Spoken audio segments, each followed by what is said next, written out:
Comme je vous l'ai expliqué dans ma précédente vidéo, un certain nombre de paramètres sont contrôlables directement sur les boîtiers de chez Tentacle.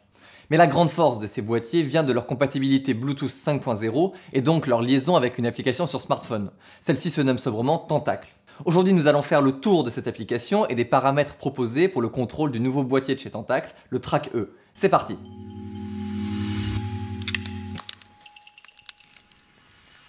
Cette application est disponible gratuitement en téléchargement pour les appareils iOS et Android. Comme à mon habitude, je vous laisse les liens de téléchargement directement dans la description de cette vidéo. Et d'ailleurs, grande nouveauté, toutes les applications dont on vous parlera maintenant sur cette chaîne seront disponibles directement sur le site d'assistance audiovisuelle.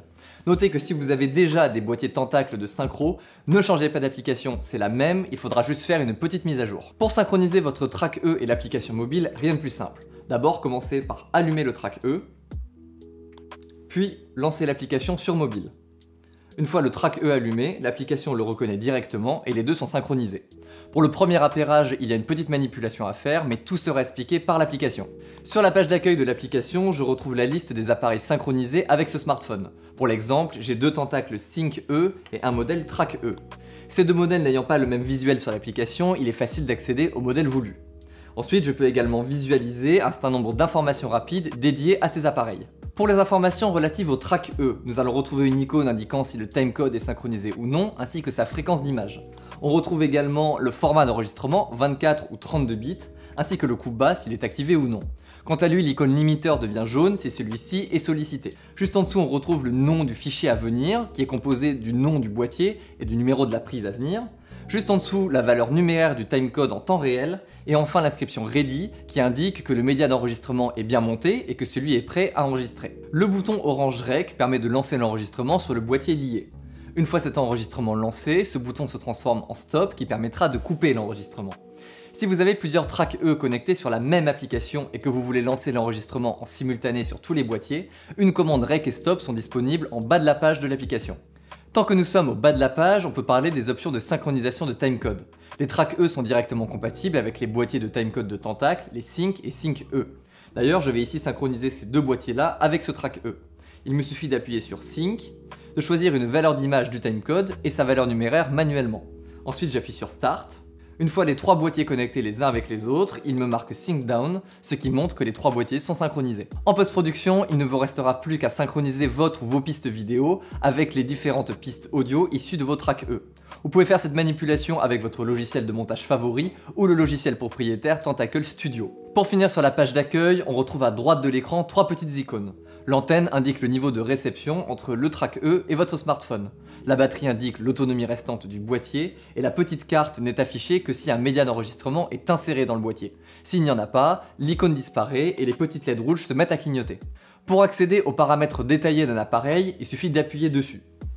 Pour le Track E, on retrouve en haut de l'écran l'état de fonctionnement, le timecode en temps réel et l'autonomie de la batterie.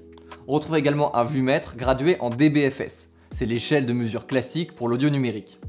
L'icône casque permet de régler le niveau de monitoring du casque qui est branché directement sur le Track E. Attention, une précision importante est à faire. Vous ne pouvez pas monitorer le son de votre Track E directement depuis votre smartphone. La liaison Bluetooth ne transmet pas les données audio et l'application n'est qu'une interface de contrôle. Sous le vumètre, on retrouve trois onglets, Recording, Playback et Settings. C'est la partie Recording qui est actuellement à l'écran. Elle propose notamment un waveform en temps réel qui permet de contrôler le niveau sonore qui rentre dans votre boîtier. Cela permet également de contrôler s'il n'y a pas de problème de son. Si le waveform disparaît, c'est peut-être que le micro est débranché. Je vous recommande de monitorer votre son directement avec un casque branché sur le Track E. Ainsi, vous pourrez régler le niveau de gain directement avec un fader virtuel dans l'application. En dessous, vous retrouvez l'activation ou non du coup bas et une autre option qui s'appelle Mic Plugin Power.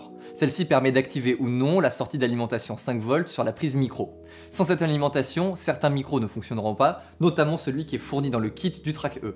La page Playback permet de relire uniquement la dernière prise enregistrée. On la retrouve avec son nom et ses métadonnées. En dessous, un panel et des touches de contrôle permettent de naviguer facilement dans cette dernière prise. De la même manière que l'audio en temps réel, vous ne pourrez pas monitorer cette dernière prise directement depuis votre smartphone.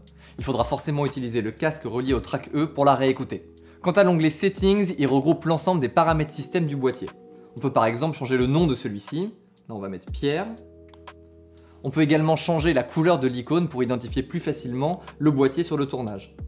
Comme à son habitude, Tentacle nous fournit avec le kit des petits élastiques de couleur qui permettront d'associer la couleur choisie sur l'application et celle du boîtier. La grande force de ces boîtiers est leur capacité à enregistrer des fichiers au format 32 bits flottant directement en interne.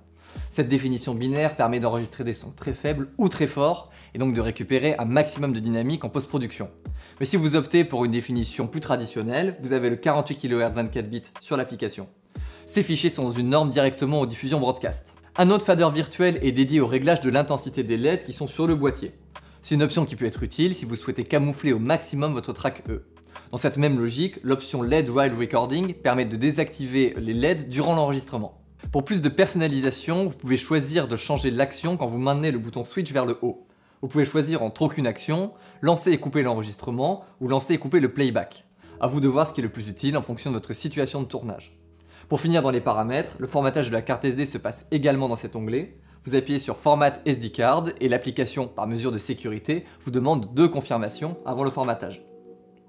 Et voilà, vous savez tout sur les Tentacle Track E et leur application mobile. C'est un appareil qui s'intégrera facilement à tout workflow de production car la marque Tentacle est déjà bien présente sur les plateaux de tournage. Grâce à sa taille et son poids, il rentrera parfaitement dans votre kit son. Et évidemment, ils sont déjà en location chez Assistance Audiovisuelle. Et n'hésitez pas à aller voir nos autres vidéos où je vous présente des astuces et des conseils sur d'autres matériels son. À bientôt!